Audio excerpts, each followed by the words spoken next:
Partal. Y ahora vamos con otro de los defensas, Ferran Guzmán Martínez. Ferran, tú tienes que ser de los duros. Sí, bueno. O sea, eres bueno. Eres de los centrales buenos. ¿Eres Más o menos. ¿Eres duro o...? A ver, ¿el entrenador qué os dice? ¿Queréis pasar a los delanteros? No. Ah, hombre, eso está mejor. Eso está mucho... ¿Es barraquero o es de estos que le gusta mucho el fútbol ofensivo?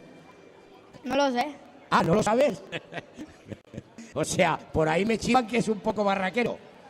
Hombre, normalmente, ¿qué hacéis? Por regla general, ¿jugáis con 2 atrás o con 3 atrás? A veces 2 y a veces 3. Según el contrario, ¿no? Si el contrario es más flojo, jugáis con 2. Si el contrario es más fuerte, jugáis con 3, ¿no? Sí. Muy bien. ¿Y esto que dice tu compañero el portero que no defendéis?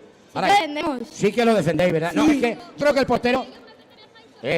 ahora hablarás. Tranquilo. A ver, yo es que creo... Eres Ferran, ¿no?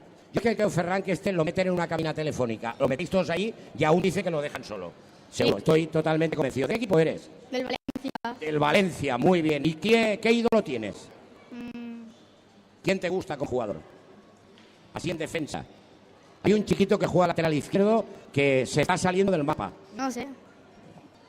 Gaga. Gaga es la que canta. Se llama Gallá. ¿Ese te gusta? Sí. Gallá te gusta. ¿Otamendi te gusta? Sí. El Barragán no te debe de gustar. No mucho. No mucho, ¿verdad? ¿Y quién le gusta Barragán? No sé. ¿Tú conoces a alguien que le guste Barragán? Le debe gustar seguramente nada más al Peter Lim. Y por eso está, y al uno, y al entrenador, en este caso. A ver, Ferran, ¿qué equipo me has dicho? Valencia. Sí. ¿Y no tienes ninguno, entonces? ¿No hay ningún futbolista? El que sea. El que sea. ¿Vosotros veis fútbol en casa o te gusta más jugarlo?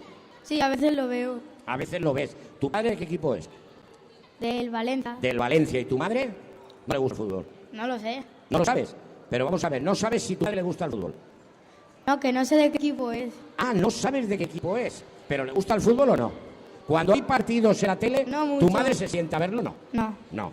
Muy bien. Las asignaturas, ¿cómo las llevas? Bien. Bien, ¿qué es? ¿1 o 2 pensos? 1. ¿Uno solo? ¿Dónde? Castellano. Castellano. ¿Has suspendido castellano? Sí. ¿Y eso cómo se suspende? A ver, explícame cómo se puede suspender castellano si tú hablas castellano. A ver, explícamelo. No, acaba de decir castellano. ¿Lo has suspendido el castellano? Sí. ¿Sí? Bueno, vamos a ver. Bueno, por ahí ya casi me hinchan. Por ahí casi me hinchan. Total, por castellano es muy difícil que se suspenda. Por lo menos en mi época no se suspendía nunca. Pero bueno, ahora se ha cambiado todo el tema de estudios también. A ver, tú dices que cualquier jugador en este caso. Sí. Bien. ¿Y viste el último Mundial de España? ¿El último Mundial de España lo viste cuando España se quedó campeona del mundo? No. ¿No lo viste en televisión? ¿No? No. No sabes entonces quién marcó el gol, claro. Está hablando él. No sabes quién marcó, ¿no? No. No lo sabes. Que no. Bueno, un fuerte aplauso para Ferran Guzmán Martínez. Y ahora